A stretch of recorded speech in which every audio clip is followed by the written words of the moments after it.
యేసు రక్తము రక్తము రక్తము. హల్లెలూయా.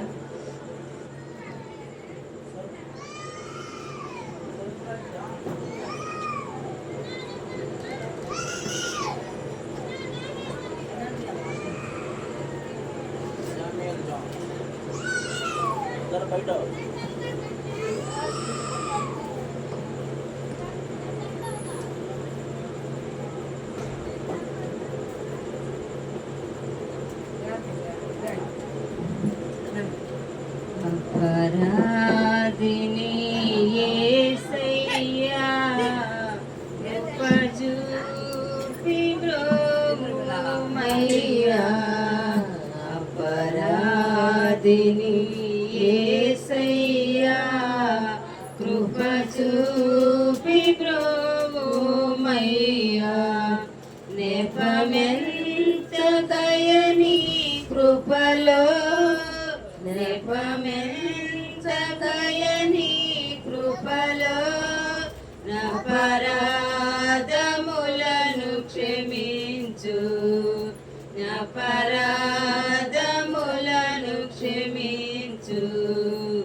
అపరాధిని యేసయ్యా కృప చూపి బ్రోమయ్యా. సిలువాకు నిన్ను గొట్టి తిని తులువాలోనే చేరి తిని. సిలువాకు నిన్ను గొట్టి తిని తులువాలోనే చేరి తిని. కలుషాంబులను మోపి తిని కలుషాంబులను మోపి తిని. దోషుండనేనే ప్రభువా దోషుండనేనే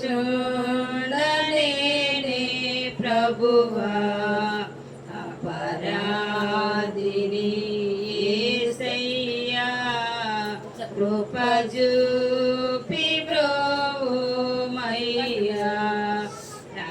కాల బల్లెపు పోటు రాకున పొడచితినే. కాల బల్లెపు పోటు రాకున పొడచితినే. మీకేలి బాధించి తిని మీకేలి బాధించి తిని. మాకు చూపితివయ్యా మాకు చూపితివయ్యా. అపరాధిని యేసయ్యా కృప చూపి బ్రోమయ్యా. ముళ్ళతో కిరీటము నాలిన శిరమున నిడితి. ముళ్ళతో కిరీటము నాలిన శిరమున నిడితి. నా వల్ల నేరమాయే నా వల్ల నేరమాయే. చల్లని దయగల తండ్రి చల్లని దయగల తండ్రి. అపరాధిని యేసయ్యా కృప చూపి బ్రోమయ్యా. దాహంబుగొనగా చేదు చిరకాన ద్రావనిడితి. దాహంబుగొనగా చేదు చిరకాన ద్రావనిడితి.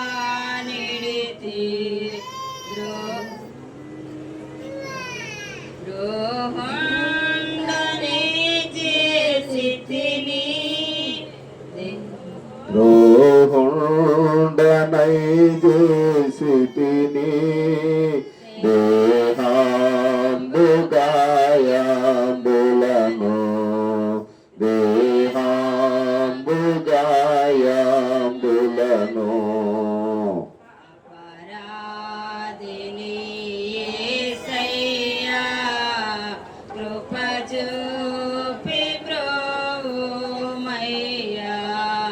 చిందించే రక్తము నాకై పొందిన దెబ్బల చేత చిందించే రక్తము నాకై పొందిన దెబ్బల చేత నిందాలు పెట్టితివయ్యా నిందాలు పెట్టితివయ్యా సందేహమేలనయ్యా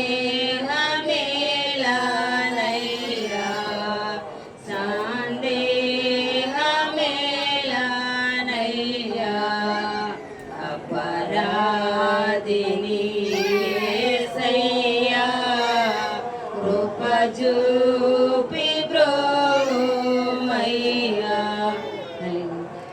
మోకరించండి, కళ్ళు మూసుకోండి, ప్రార్థన చేసుకుందాం.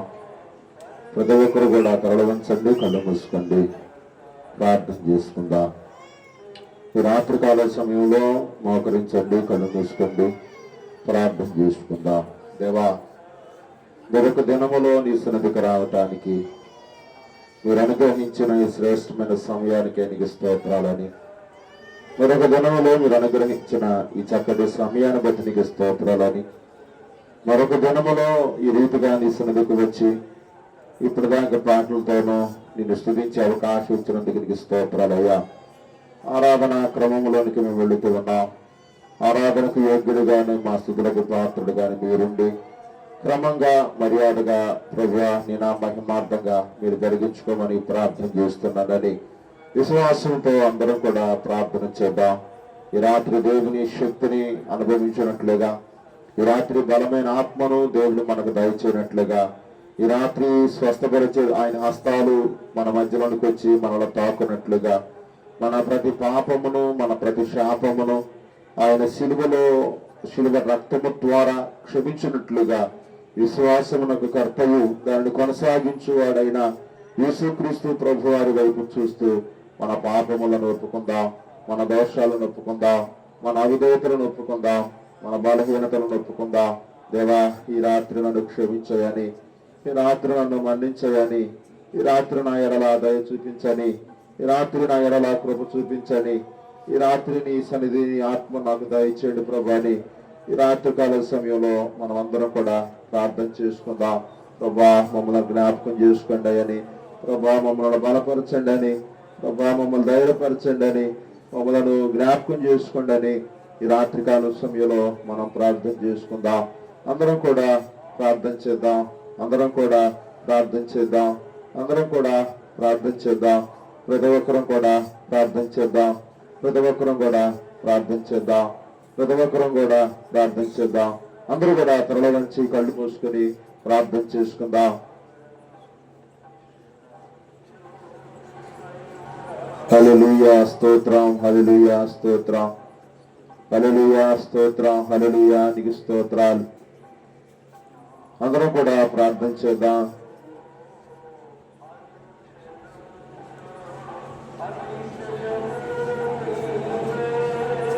అందరం కూడా ప్రార్థన చేద్దాం. దేవా, ఈ రాత్రి మమ్మల్ని జ్ఞాపకం చేసుకోండి,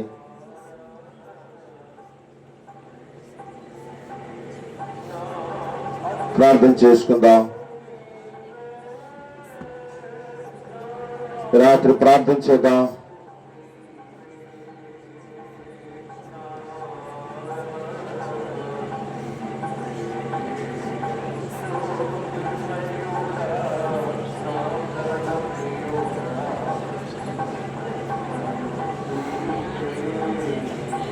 అందరూ కూడా ప్రార్థన చేసుకుందాం, అందరం కూడా ప్రార్థన చేద్దాం. ప్రేమ కలిగిన మా తండ్రి, కృపగల దేవ, మహోన్నతుడా, ఇప్పుడు దాకా నీ సన్నిధిలో పాడిన ప్రతి పాట ద్వారా మీరు మహిమను ఘనతను పొందుకున్నందుకు మీకు స్తోత్రాలు. ఈ సమయమందు ఆరాధన క్రమంలోనికి మేము వెళుతూ ఉండగా మీరే క్రమంగా మర్యాదగా ఈ ఆరాధన జరిగించి మహిమ ఘనత ప్రభావాలు పొందుకోమని యేసయ్య పరిశుద్ధ నామములో ప్రార్థన చేసి ఈ కోరికను ప్రారంభిస్తున్నాం పరమ తండ్రి. ఆమె 228 బాసిల్లును సిలువలో పాపక్షమా యేసు ప్రభు నీది క్షమా. బాసిల్లును సిలువలో పాపక్షమా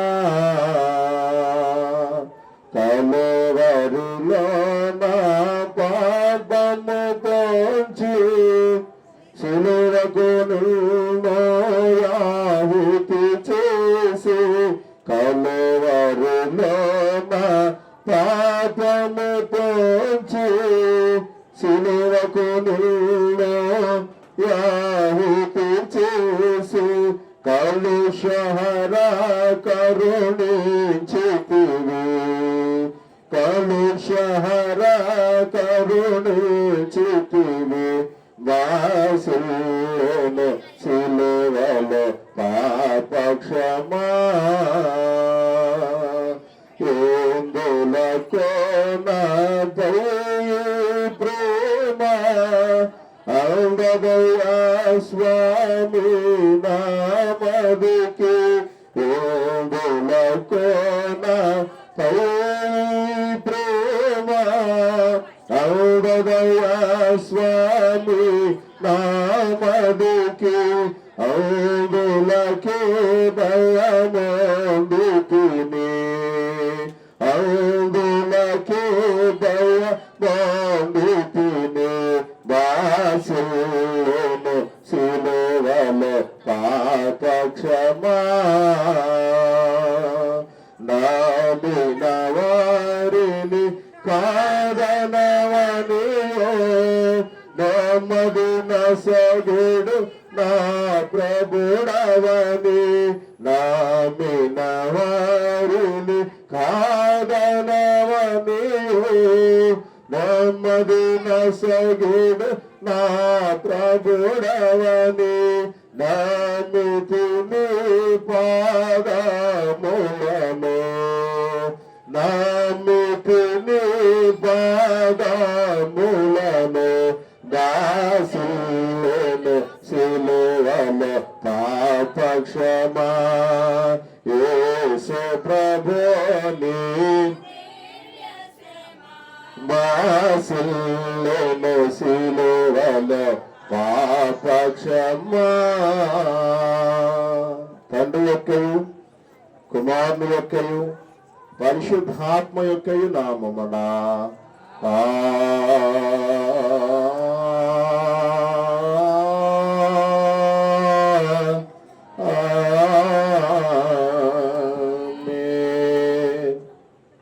ఓ ప్రభువా నా తెలుగులను తెరువుము అప్పుడు నా నోరు నీ స్తోత్రమును బయలు పరచును. ఓ దేవా నన్ను వినిపించుటకు త్వరగా రమ్ము. ఓ ప్రభువా నా సహాయమునకు త్వరగా రమ్ము. తండ్రికిని కుమారునికిని పరిశుద్ధాత్మకును ఆది అందో ఇప్పుడెల్లప్పుడు యుగ యుగముల దొండనాట్లు మహిమ కలుగుగాక. ఆమేన్ ఆమేన్ హల్లెలూయా. మీ దగ్గరున్న పరిశుద్ధ బైబిల్ గ్రంథం తెరచి ఈ దినము కొరకు ఏర్పాటు చేయబడిన ఉత్తర పతత్రాల సంకీర్తనగా 108వ సంకీర్తన 108వ సంకీర్తన ఉత్తర పత్రాలుగా చదువుకుందాం. పేజీ నెంబర్ 511 ఉత్తర పత్రాల సంకీర్తన మొదటి వచనం ప్రారంభం. దేవా, నా హృదయము నిర్భరముగా నున్నది, నేను పాడుచు స్తుతిగానము చేసేదను, నా ఆత్మ పాడుచు గానము చేయును. సర్వమండలమా సితారా మేలుకొనుడి, నేను ఏకూనే లేచెదను. జనముల మధ్య నీకు కృతజ్ఞతాస్తుతులు చెల్లించెదను, ప్రజలలో నిన్ను కీర్తించెదను. యెహోవా, నీ కృప ఆకాశం కంటే ఎత్తైనది, నీ సత్యము మేఘములంతా ఎత్తుగా నిన్నది. దేవా, ఆకాశము కంటే అత్యున్నతుడవుగా నిన్ను కనపరుచుకొనుము. నీ ప్రభావమును సర్వభూమి మీద కనబడనిమ్ము. నీ ప్రియులు విమోచింపబడినట్లు నీ కుడి చేతిలో నన్ను రక్షించి నా ఉత్తరమిమ్ము. తన పరిశుద్ధత తోడని దేవుడు మాట ఇచ్చి ఉన్నాడు. నేను ప్రహర్షించదును, షెకెమును పంచిపెట్టెదను, సుక్కోతు లోయలోను కొలిపించెదను. గిలాదు నాది, మనిషే నాది, ఎఫ్రాయిము నాకు శిరస్థానము, యూదా నా రాజదండము.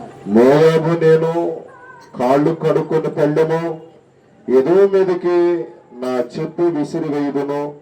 ఫిలిష్తీయుని బట్టి జయోత్సాహము చేసి ఉన్నాను. కోటగల పట్టణంలోనికి నన్ను ఎవడు తోడుకొని పోవును? ఎదోములోనికి నన్ను ఎవడు నడిపించును? దేవా, నీవు మమ్మను విడనాడి ఉన్నావు కదా. దేవా, మా సేనలతో కూడా నీవు బయలుదేరుట మాని ఉన్నావు కదా.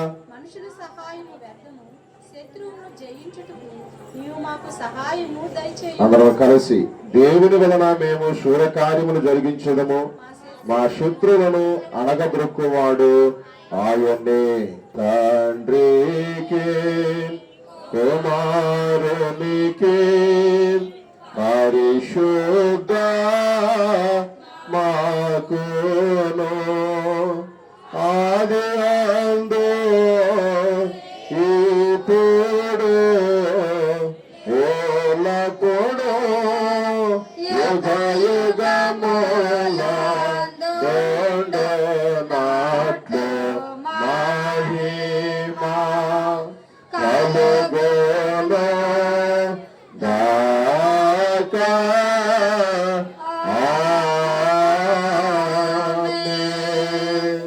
మీ దగ్గర ఉన్న పరిశుద్ధ బైబిల్ గ్రంథం తెరచి ఈ పూటకానికి ఏర్పాటు చేయబడిన దైవ లేఖన భాగము వైద్యుడైన లేఖ గారు రాసిన లూకా శుభవార్త 15వ అధ్యాయము 1 నుండి 7 వచనాల వరకు ఇలాగ రాయబడి ఉంది. మీలో ఒకరి మాటలు చదివినిపించవలసిందిగా ప్రేమతో మనం చేస్తూ ఉన్నాం. ఒకప్పుడు సమస్తమైన సుంకరులను పాపులను ఆయన బోధ వినుటకు ఆయన దగ్గరికి వచ్చిచుండగా పరిసయ్యులను శాస్త్రులను అది చూచి ఇతడు పాపులను చేర్చుకొనుటకు వారితో కూడా భోజనములు చేయుచున్నాడని చాలా సనుగుకొనిరి. అందుకాయన వారితో ఈ ఉపమానము చెప్పెను. మీలో ఏ మనిషికైనను 100 గొర్రెలు కలిగి ఉండగా వాటిలో ఒకటి తప్పిపోయిన ఎడల అతడు 99ని అడవిలో విడిచిపెట్టి తప్పిపోయిన దాని కొరకు దానిని వెదక వెళ్ళడా? అది దొరికినప్పుడు సంతోషంతో దానిని భుజాల మీద వేసుకొని ఇంటికి వచ్చి తన స్నేహితులను పొరుగువారిని పిలిచి, మీరు నాతో కూడా సంతోషించుడి, తప్పిపోయిన నా గొర్రె దొరికినది వారితో చెప్పును కదా.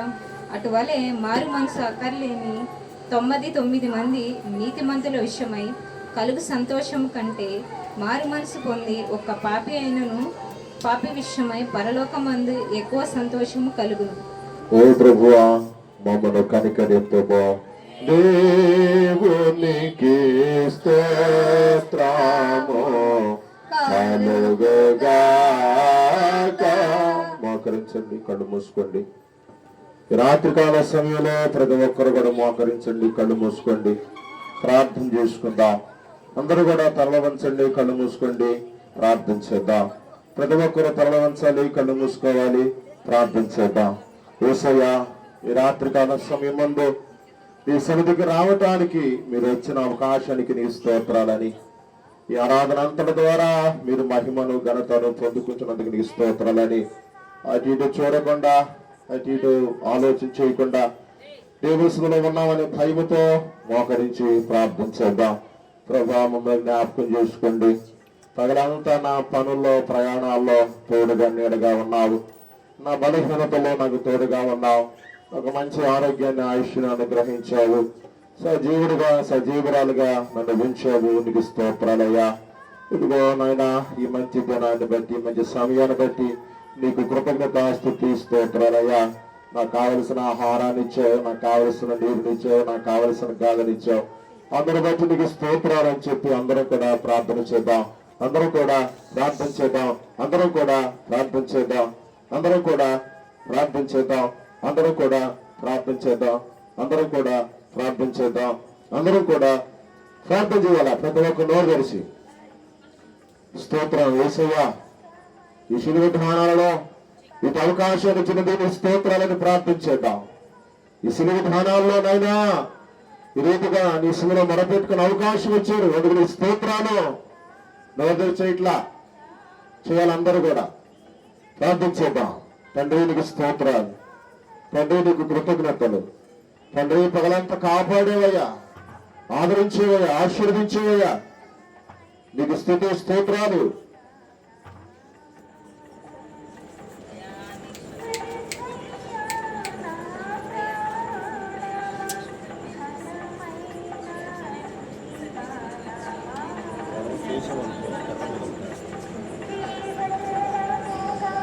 ప్రేమ కలిగిన మా తండ్రి, కృపగల దేవ, మహోన్నతుడా, మీకు స్తోత్రాలు. ఈ సిలువ ధ్యానాల్లో మరొక దినాన్ని మీరు మాకు ఇచ్చినందుకు మీ స్తోత్రాలు. ఇప్పుడు దాకా పాటలతో మీ నామాన్ని స్తుతించాం, ఆరాధన ద్వారా మీ నామాన్ని గణపరిచాం. ప్రార్థనలో ఈ రీతిగా గడపడానికి మీరు ఇచ్చిన సమయాన్ని బట్టి నీకు స్తోత్రాలు. ఈ మాటలు ధ్యానం చేస్తూ ఉండగా మాతో మాట్లాడి మనం మీరు పొందుకోమని యేసు నామములో ప్రార్థించి పొంది ఉన్నాం పరమ తండ్రి. వెళ్ళారా? మీ అందరికి యేసుక్రీస్తు నామములో శుభవందనాలు తెలియజేస్తూ ఉన్నాను. ఈరోజు మన ధ్యానాంశం ఏంటంటే తప్పిపోయిన, చెప్పాలి, తప్పిపోయిన గొర్రె. లూకాసు వార్త 15వ అధ్యాయము మొదటి 7 వచనాలు ఇప్పుడు చదవగా మీరందరూ కూడా విన్నారు. ఈరోజు అంశం ఏంది? తప్పిపోయిన గొర్రె. పిల్లరా, ఇక్కడ తప్పిపోయినటువంటి గొర్రె దగ్గర మనకి కాపరి కూడా కనబడతాడు. 2 మిగిలిన 99 గొర్రెలు కనపడతాయి. 3 తప్పిపోయినటువంటి గొర్రె కనపడుతుంది. మాకు అర్థం చేసుకోవాలి 3 విషయాలు. 1 కాపరి కనపడతాడు. 2 99 గొర్రెలు కనపడతాయి. 3 తప్పిపోయినటువంటి గొర్రె. బాగా అర్థం చేసుకోండి. తప్పిపోయిన గొర్రె, మిగిలిన 99 గొర్రెలు, 3వది ఎవరు? కాపరి. కాబట్టి ఈ 7 వచనం చదివినప్పుడు ఈ 3 విషయాలు మనకు కనపడతాయి. ఇక రెండవది, యేసు ప్రభు వారు ఈ ఉపమానాన్ని ఎవరి దగ్గర చెప్పాలనుకున్నాడు, దేనికి చెప్పాలనుకున్నాడని మనం కొద్దిగా ఆలోచన చేస్తే, ఇదిగో మొదటి 2 వచనాలు చూడండి. అప్పుడు సమస్తమైన సుంకరులను పాపులను ఆయన బోధ వినుటకు ఆయన దగ్గరకు వచ్చుచుండగా పరిసయ్యులను శాస్త్రులను అది చూచి ఇతడు పాపులను చేర్చుకొని వారితో కూడా భోజనము చేయుచున్నాడని, ఎవరు వాళ్ళు? శాస్త్రులు యేసు ప్రభు మీద గుణుగుతున్నట్లుగా, శనుగుతున్నట్లుగా దైవ లేఖనంలో మనం చూస్తున్నాం. యేసు ప్రభు మీద వనగాల్సిన అవసరత, లేకపోతే యేసు ప్రభు మీద శనగాల్సిన అవసరత ఈ పరిశీలకు, ఈ శాస్త్రులకు ఎందుకు వచ్చిందనంటే, మొదటి వచనంలో ఉంటా చూడండి. ఆయన దగ్గరికి అనేక మంది ప్రజలు దేనికి వచ్చారు? అనేక మంది ప్రజలు దేనికి వచ్చారు ఆయన దగ్గరికి? ఆయన బోధ, ఆయన మాటలు వినటానికి. ఈ శిలువ ధ్యానాల్లో కూడా మీరు కూడా ఆయన బోధ వింటున్నారు. ఈ శిలువ ధ్యానాల్లో కూడా మీరు కూడా ఆయన మాటలు వింటున్నారు. మరి విన్న మాటలను బట్టి దేవుణ్ణి ప్రేమిస్తున్నారో, గౌరవిస్తున్నారో, లేకపోతే దేవుని మీద తిరుగుబాటు చేస్తున్నారో, లేదా దేవుని మీద సొలుగుతున్నారో గొణుగుతున్నారో, ఒక్కసారి మిమ్మల్ని మీరు ఈ రాత్రి వేళ పరీక్షించుకోవాలనే విషయాన్ని మీకు గుర్తు చేస్తున్నారు. చూడండి, ఇప్పుడు వాళ్ళు ప్రజలు ఆయన బోధ వినటానికి ఆయన దగ్గరికి వస్తూ ఉంటే వీళ్ళు ఏమని పుకారు పుట్టించారు? ఈ పరిశీలి శాస్త్రులు ప్రజలేమన్నా ఆయన బోధ వినటానికి వస్తుంటే ఈ శాస్త్రులు పరిశీలి ఏమని పుకారు పుట్టించారు చెప్పండి? ఈయన పాపులను కూడా చేర్చుకొని వారితో కూడా అక్కడ భోజనం చేస్తున్నాడా? చెప్పాలి, అక్కడ భోజనం చేస్తున్నాడా? అంటే ఏదో ఒక రూపంలో, ఏదో ఒక విధానములో యేసు ప్రభు మీద తప్పు చూపించాలి, ఏదో ఒక రూపంలో యేసు ప్రభు మీద నేరం వెయ్యాలి, ఏదో ఒక రూపంలో యేసు ప్రభుని నిందించాలి, ఏదో ఒక రూపంలో యేసు ప్రభుని గాయపరచాలన్నదే ఈ శాస్త్రుల పరిశీలన యొక్క ముఖ్య ఉద్దేశం. మరి మీరు కూడా దేవుని వాక్యం వినటానికి వస్తే సంతోషం. దేవుని వాక్యం వినటానికి వచ్చి దేవుని వాక్యంలో ఉన్న తప్పులు ఒప్పులు ఎచ్చడానికి వస్తే ఇక మీరే ఆత్మ పరిశీలన చేసుకోవాలి. ఒకవేళ వాక్యం చెప్పేటప్పుడు, వాక్యం పొర్లు వచ్చేటప్పుడు ఒక్కొక్కసారి మాట కొంచెం దాటొచ్చు, దాన్ని తప్పుపడటానికి లేదు. ఎందుకు దాన్ని తప్పడటానికి లేదని అంటున్నానంటే, ఇక్కడ నిలబడి మాట్లాడేది మనిషి కాదు, ఇక్కడ నిలబడి మాట్లాడేది పరిశుద్ధాత్మ దేవుడు. ఆయన ఏం మాట్లాడాలనుకుంటాడో అదే నీతో మాట్లాడతాడు. ఒకవేళ నువ్వు ఆ మాటలను తప్పుపడితే నష్టపోయేది నువ్వనే విషయాన్ని ఈ రాత్రి వేళ నీకు గుర్తు చేస్తున్నాను. ఇక రెండవది 3వ వచనము నుండి మనం చదువుకుంటూ వద్దాం రండి. అందుకు ఆయన వారితో ఈ ఉపమానం చెప్తున్నాడు. ఎవరితోటి? పరిశీలతోటి, శాస్త్రులతోటి, తన దగ్గరకు కూడి వచ్చిన వారితోటి ఉపమానం చెబుతున్నాడు. ఏమని? మీలో ఏ మనుషునికైనను 100 గొర్రెలు కలిగి ఉండగా వాటిలో ఒకటి తప్పిపోయిన ఎడలా. ఒక నిమిషం ఆగదాం. ఒక మనుషునికి ఎన్ని గొర్రెలు ఉన్నాయంట చెప్పాలి? ఎన్ని గొర్రెలు చెప్పాలమ్మా? గట్టిగా చెప్పండి. 100 గొర్రెలు. ఈ గొర్రెలు దేనికి గుర్తో తెలుసా అమ్మా? గతంలో కూడా మీకు గుర్తు చేశా, ఒకవేళ మీరు మర్చిపోతే నేను చేయగలిగేది ఏమీ లేదు. గొర్రె విశ్వాసికి గుర్తు. అర్థమైంది మీకు? ఇక్కడ గొర్రె దేనికి గుర్తు చెప్పండి? విశ్వాసికి గుర్తు. 2, ఈ గొర్రె యేసు ప్రభు వారికి కూడా గుర్తే. 3, ఈ గొర్రె సంఘానికి కూడా గుర్తు. అర్థమైంది? 3 విషయాలు మళ్ళీ. 1, గొర్రె దేనికి గుర్తు? విశ్వాసికి గుర్తు. ఇక్కడ ఉన్న మీరు, నేను, మనం అందరం అనుకోవాలి, గొర్రె ఎవరికి గుర్తు చెప్పండి? విశ్వాసికి. అంటే నాకు గుర్తు, నాకు సాదృశ్యం అనుకోవాలి. 2, గొర్రె ఎవరికి గుర్తు? యేసు ప్రభు వారికి గుర్తు. 3, గొర్రె ఎవరికి గుర్తో తెలుసా? సంఘం, సంఘానికి గుర్తు. అందుకనే ప్రకటన గ్రంథం మనం ధ్యానం చేస్తున్నప్పుడు ఆయన గొర్రె పిల్ల సంఘానికి ఏం కాబోతుందంట? వివాహ మహోత్సవం. ఆ గొర్రె పిల్ల వివాహ మహోత్సవానికి మనం అందరం కూడా ఏమవ్వాలి? వెళ్ళాలి. ఆ విందులో, ఆ వివాహ మహోత్సవంలో మనం అందరం కూడా ఏం చేయాలి? పాలు పంపులు పొందాలి. అందుకే మన ఆంధ్ర క్రైస్తవ సంఘార్థన కీర్తన పుస్తకంలో కూడా ఒక అద్భుతమైన పాట ఉంటది. ఏమని? గొర్రె పిల్ల వివాహోత్సవ సమయము వచ్చేనో రాండి. సిద్ధపడ్డావా? ఆ గొర్రె పిల్ల వధువు సంఘములో, ఆ గొర్రె పిల్ల వివాహ మహోత్సవంలో, ఆ గొర్రె పిల్ల విందులో ఒక విశ్వాసిగా, ఒక క్రైస్తవుడిగా, ఒక దేవుని బిడ్డగా మారు మనసు పొంది, బాప్తిసం పొంది, ప్రభు శరీరం, ప్రభు రక్తం తిని త్రాగుతున్న నీవు అక్కడ ఆ విందులో పాల్గొనటానికి గెట్ రెడీ అని అనువు ఆలోచన చేయండి. చూద్దాం ఇక్కడ మళ్ళీ 4వ వచనం. మీలో ఏ మనుషునికైనానో ఎన్ని గొర్రెలు? 100 గొర్రెలు కలిగి ఉండగా వాటిలో ఒకటి. గమనించాలి జాగ్రత్తగా. భూమి మీద క్రైస్తవ సంఘాలు చాలా ఉన్నాయి. మళ్ళీ చెబుతున్నాను, జాగ్రత్తగా వినాలి ఈ మాటలు. భూమి మీద క్రైస్తవ సంఘాలు చాలా ఉన్నాయి. భూమి మీద రకరకాలైనటువంటి డినామినేషన్స్ ఉన్నాయి. భూమి మీద రకరకాలైనటువంటి సేవకులు ఉన్నారు. అలాగే భూమి మీద రకరకాలైనటువంటి విశ్వాసులు కూడా ఉన్నారు. ఈరోజు మనము సేవకులు తప్పిపోతున్నారు. ఈరోజు విశ్వాసులు కూడా ఏమైపోతున్నారు చెప్పండి? తప్పిపోతున్నారు. పిల్లరా, ఒకవేళ సేవకుడు తప్పిపోతే తన పరిస్థితి ఏంటో పేతురు పత్రికలో పేతురు గారు చాలా స్పష్టంగా రాసి వచ్చాడు. అది వేరే విషయం, అది అక్కడ పెట్టండి. ఒక గొర్రె ఎందుకు తప్పిపోయింది? 100 గొర్రెలు ఉన్నాయి.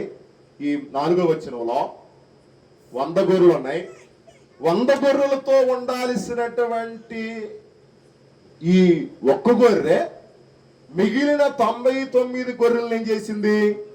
విడిచిపెట్టి ఏమైపోయింది? తప్పిపోయింది. గ్రామంలో చాలా మంది రకరకాలుగా తప్పిపోతున్నారు. ఏందని అడగటానికి లేదు, ఏందని ప్రశ్నించడానికి లేదు. ఇది రకరకాలుగా తప్పిపోతున్నారు. ఏమన్నంటే మా ఇష్టం, ఏమన్నా మాట్లాడితే మీరెవరు. ఇది పరిణామాలు. ఇది అనాది కాలం నుంచే ఉంది తప్పిపోవటం అనేటువంటిది. ఈరోజేదో మనూరులో మనం తప్పిపోయామని చెప్పుకోవటం కాదు. ఈరోజు మనూరులో మనము చేజారిపోయామని చెప్పుకోవటం కాదు. ఇది యేసు ప్రభు కాలం నుండే ఉంది. ఏంటి? ఒక మనుషునికి 100 గొర్రెలు ఉండగా ఆ 100 గొర్రెల్లో ఒక గొర్రె ఏమైపోయింది? తప్పిపోయింది. ఇప్పుడు నా ప్రశ్న ఏంటంటే, అసలు తప్పిపోవటానికి గల కారణాలు ఏంటి? అవి కొన్ని చెప్పి ఈరోజు నా వర్తమానం ముగిస్తాను. జాగ్రత్తగా. అసలు తప్పిపోవటానికి కారణాలు ఏంటి? మన అంశం కూడా అదే కదా, తప్పిపోయిన గొర్రె. అసలు తప్పిపోవటానికి గల కారణం ఏంటి? నెంబర్ వన్ తప్పిపోవటానికి ప్రధాన కారణం ఈ గొర్రె కాపరిని వెంబడించకపోవటం. అర్థమైంది మీకు? అర్థమైందా? కాపరిని ఏం చేయకపోవటం చెప్పండి? వెంబడించకపోవటం. ఉదాహరణకి ఆదికాండం 12వ అధ్యాయం మీరు చదువుతున్నప్పుడు దేవుడు అబ్రహామును పిలిచి ఒక మాట చెప్పాడు. నేను చూపించే దేశానికి నువ్వు వెళ్ళు అన్నాడు.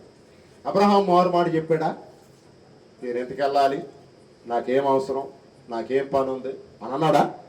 అల్లా. దైవ సేవకుడు నీకు ఒక మాట చెప్పినప్పుడు నీవు ఖచ్చితంగా వినాల్సిందే. ఒక విశ్వాసిగా అది నీ బాధ్యత, విశ్వాసిగా అది నీ కర్తవ్యం.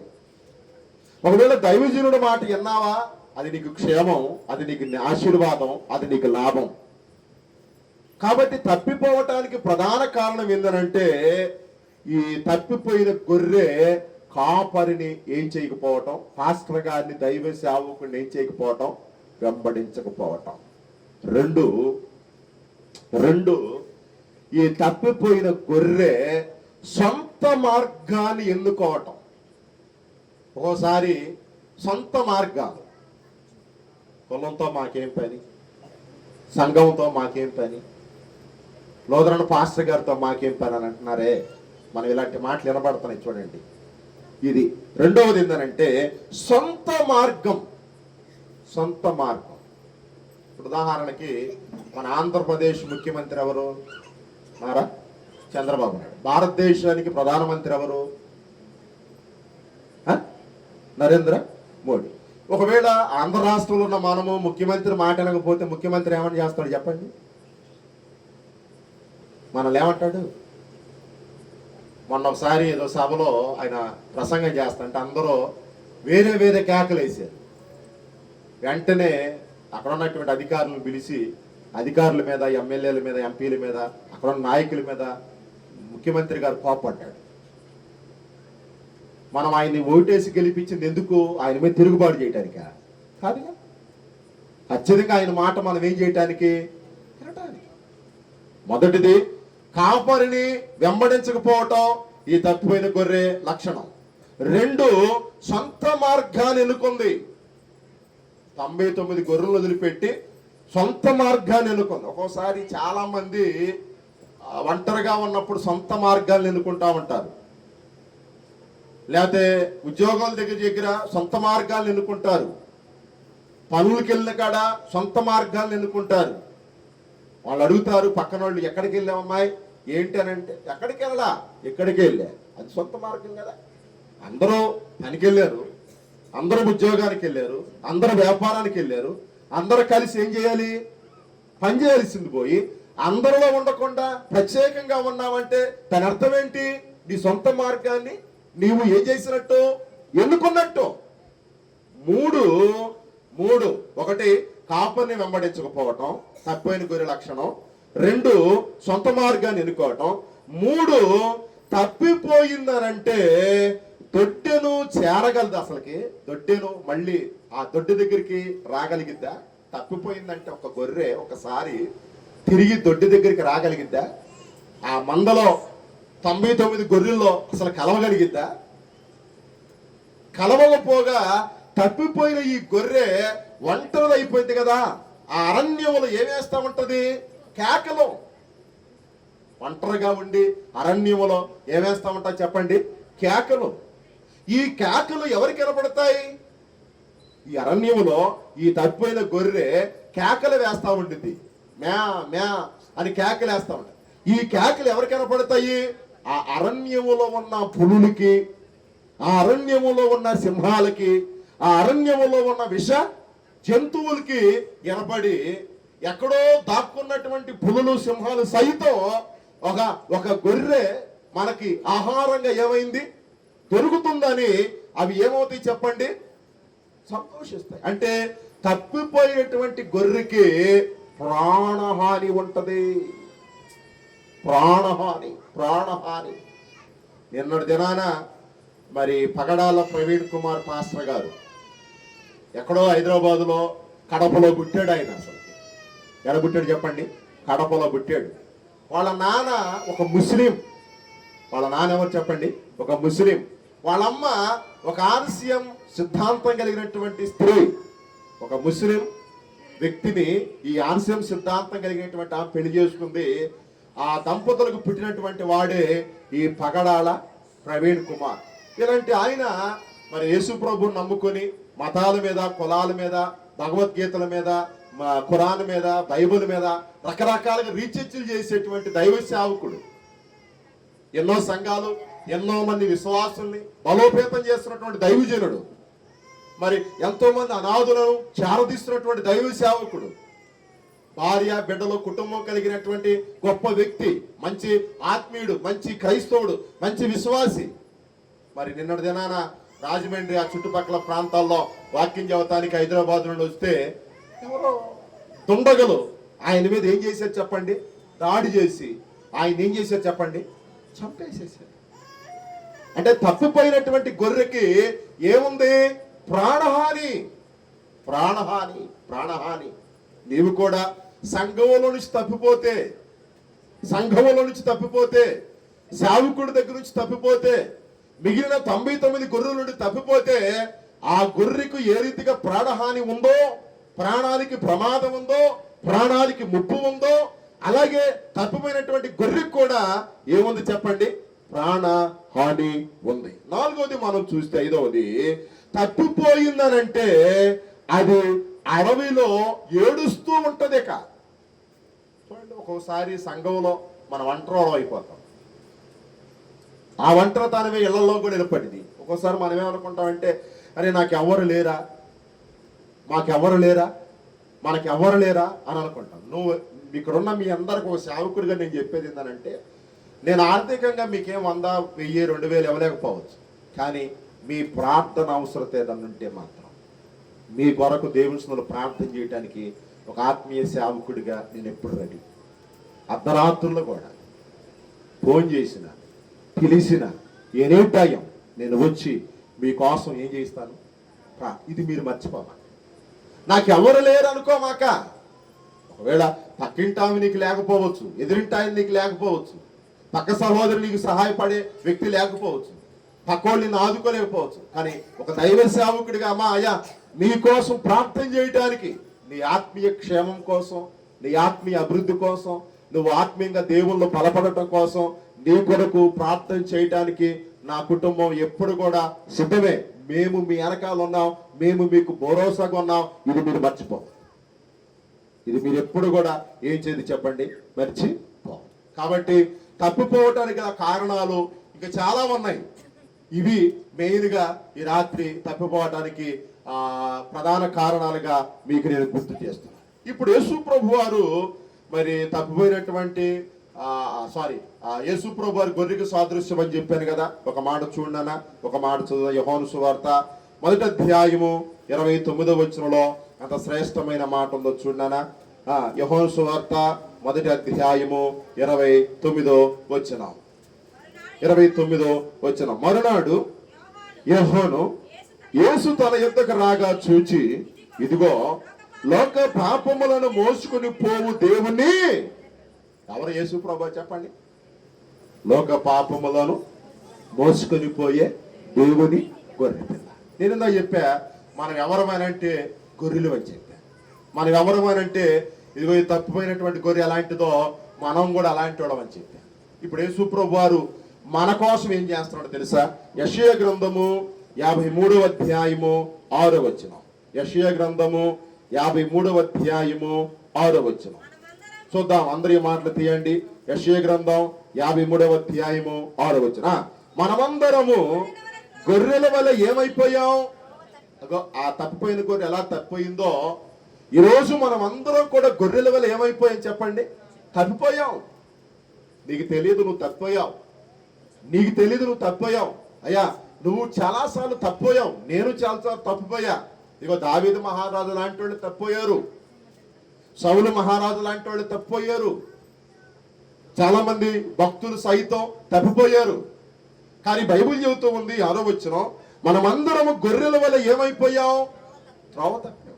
మాటల్లో త్రోవ తప్పాం, చూపులో త్రోవ తప్పాం, నడకలో త్రోవ తప్పాం, ఆలోచనలో త్రోవ తప్పాం, ఉద్దేశాల్లో త్రోవ తప్పాం, ప్రణాళికలో త్రోవ తప్పాం.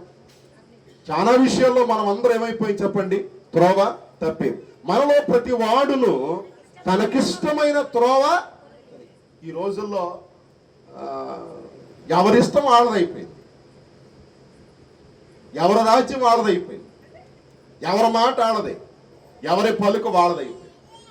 ఉదాహరణకి పెద్దోళ్ళు ఉన్నారనుకోండి, తలనడిసిన పెద్దోళ్ళు, మా వయసు అయిపోయింది అని అనుకోరు. సొట్టదాగుతున్నారు అనుకో, డాక్టర్ గారు చెబుతాడు, నానా నువ్వు సొట్టదాగమాక అని అంటే ఈ పెద్ద ఆయన ఏం చేస్తాడు చెప్పండి? ఈ పెద్ద ఆయన ఏం చేస్తాడు? ఏయా నేను ఎన్నో మానుకున్నాను, నేను ఎన్నో చూశాను, కానీ దేనిని మాత్రం ఏం చేయలేకపోతున్నాను అంటే మనం అందరం ఏమైపోయాం? రెండో లైన్ అమ్మా, రెండో లైన్. మనలో ప్రతి వాడును తనకిష్టమైన త్రోవ. ఆ ముసలాయనకి ఇష్టమైంది చుట్ట తాగుతాం. డాక్టర్ గారు ఎంత చెప్పినా, కొడుకులు ఎంత చెప్పినా, కూతుళ్ళు ఎంత చెప్పినా, కోడళ్ళు ఎంత చెప్పినా, అల్లుళ్ళు ఎంత చెప్పినా ఈ చుట్ట మాత్రం ఏం చేయలేరు చెప్పండి? మన ఇష్టం. మనం ప్రతివాడు తనకిష్టమైనటువంటి త్రోవకు తొలగను. యెహోవా మనందరి దోషము ఎవరి మీద మోపారు చెప్పండి?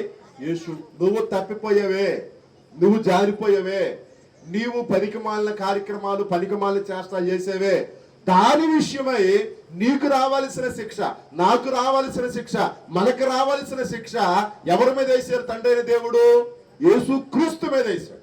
చాలా సార్లు మనం ఇలా అనుకుంటాం, ఇక ఈరోజు తప్పు చేశాడు కదా ప్రభా వీడికి శిక్ష పడాలి అని మనం కోరుకుంటాం. మన మనుషులం కాబట్టి. కానీ దేవుడు ఏమనుకుంటాడంటే ఈరోజు 10వ తప్పు చేశాడు, లేకపోతే 20వ తప్పు చేశాడు, లేకపోతే ఈరోజు 100వ తప్పు చేశాడు, నేనేం చేద్దాం అనుకుంటాడు దేవుడు చెప్పండి? క్షమిద్దామని. కానీ మనం ఏమనుకుంటాం?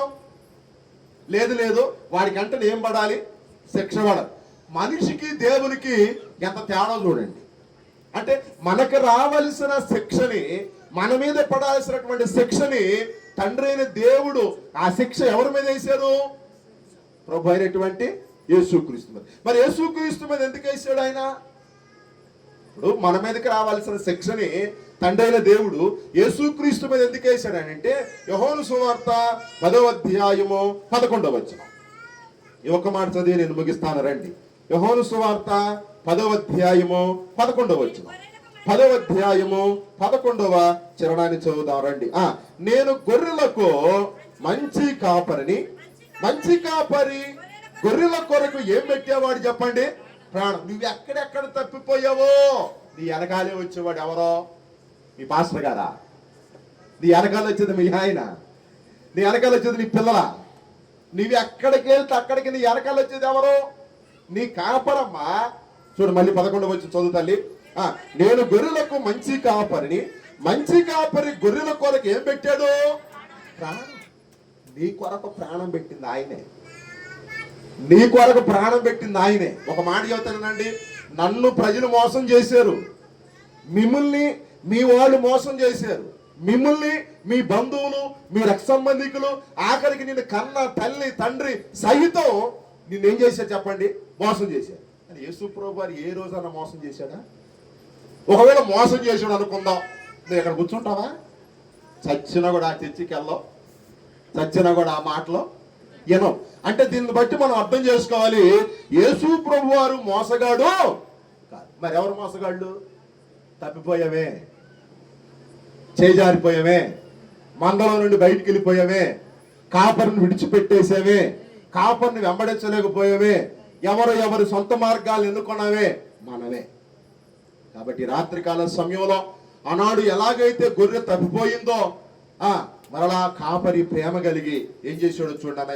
లోకాసు వార్త 15వ అధ్యాయము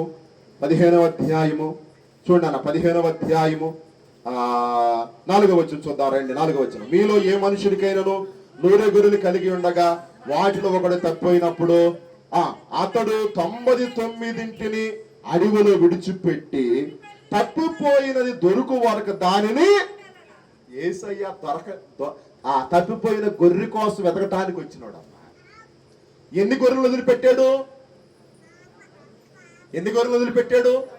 90. నీకోసమే 99 గొర్రెలు విడిచిపెట్టి తప్పిపోయిన నీకోసం, జారిపోయిన నీకోసం, దూరం అయిపోయిన నీకోసం, ఎడమైపోయిన నీకోసం యేసు ప్రభువు నిన్ను వెతకటానికి ఈ లోకంలోకి వచ్చాడు. చదువునా నా మాటలు మళ్ళీ చదువుతారు. వెతకి వెళ్ళగా తప్పిపోయినది దొరుకు వరకు దాన్ని వెతకి వెళ్ళగా అది దొరికినప్పుడు సంతోషముతో. మరి రాత్రి తప్పిపోయిన నీవు దేవునికి దొరికితే దేవునికి ఏమొచ్చింది చెప్పాలి? తప్పిపోయినది దొరికితే దేవునికి ఏంది? సంతోషం. మరి నీ ద్వారా నా ద్వారా దేవునికి ఏముండాలి చెప్పాలి? నీ ద్వారా నా ద్వారా దేవునికి ఏముండాలి? సంతోషం. ఎప్పుడు వచ్చింది దేవునికి సంతోషం? తప్పిపోయినది దొరికినప్పుడు. మరి మనం దేవునికి దొరకతున్నావా? అసలు మనుషులకే దొరకట్లా. ఒక్కోసారి ఇంట్లో అన్నం తిన్నంటే ఉంటాం, చేయి కూడా కడుక్కుంటున్నాడు అనుకుంటాం, ఎటు వెళ్ళిపోతాడు తెలియదు. ఇది నిజం కదా? మనమేమనుకుంటాం?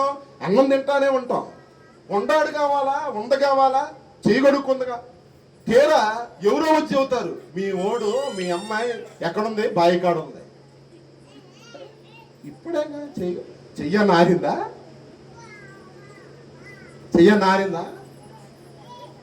దేవుని సంగమా, దేవుని బిడ్డారా, రాత్రి దేవుని సేవకుడికి చెబుతున్నాను, ఎన్నో మార్లు తప్పిపోయాం, ఎన్నో మార్లు జారిపోయాం, ఎన్నో మార్లు దేవునికి దూరం అయ్యాం. కనుక తప్పిపోయిన దొరికినప్పుడు తండ్రికి ఏం కలిగిందంట? సంతోషం. అప్పుడు తండ్రి ఏం చేశాడు? దానిని తన భుజాల మీద వేసుకొని ఎక్కడికి? 99 గొర్రెల దగ్గరికి తీసుకుని వచ్చినట్లుగా దేవుని వాక్యంలో మనం చూస్తున్నాం. తీసుకొచ్చి ఏం చేశాడు చూడండి, తన స్నేహితులను పొరుగు వారిని పిలిచి, మీరు నాతో కూడా తప్పిపోయిన దొరికినప్పుడు మనం సంతోషిస్తామా? ఏమంటాం చెప్పండి? నిన్నటిదాకా అటు ఇటు పోయి ఇచ్చాడు, సిగ్గు కూడా లేదు, శాపం కూడా లేదు అని తిడతాం కదా. ఈ తండ్రి అట్ట చేశాడా? మనమైతే ఏమంటాం? ఓపిక ఉన్నంత సేపు తిరిగావుగా, బలం ఉన్నంత సేపు తిరిగావుగా, డబ్బు ఉన్నంత సేపు తిరిగావుగా, ఇప్పుడు నేను కావాల్సి వచ్చానా అని అంటాం. అంతే కదా, ఎవరైనా అదే సహజంగా అనేది అదే. కానీ ఈ తండ్రి ఆ మాట అన్నాడా? ఏమన్నాడు? చూసి చెప్పండి అమ్మా, చూసి చెప్పండి. ఏమన్నాడు ఈ తండ్రి? తన భుజాల మీద వేసుకుని ఇంటికి వచ్చి తన స్నేహితులను పొరుగు వారిని పిలిచి, కనీసం తప్పిపోయినప్పుడు మా ఆయన ఇంటికి వస్తే, నా భార్య ఇంటికి వస్తే, మన పిల్లల ఇంటికి పాస్టర్ గారిని కూడా పిలిచి చెప్పాం, అయ్యా మీరు మా కోసం ప్రార్థన చేశారు, నా భర్త వచ్చాడు, నా భార్య వచ్చింది, నా పిల్లలు వచ్చారు, మీకేంది వందనలు అయ్యగారు అని కూడా చెప్పాం. అసలు మళ్ళీ పాస్టర్ గారికి కూడా కనపడాం. ఎందుకు? మళ్ళీ ఆయన అడుగుతాడేమో, ఎరా నీ భార్య వచ్చిందంటగా, ఏమ్మా నీ భర్త వచ్చాడంటగా, ఏమో వాళ్ళు వచ్చి అని అడుగుతారేమోనని అసలు పాస్టర్ గారికి కూడా కనపడవు. మళ్ళీ పాస్టర్ గారు కనపడితే మళ్ళీ ఆయనతో కాసేపు సోది ఇట్లాంటివి అన్న.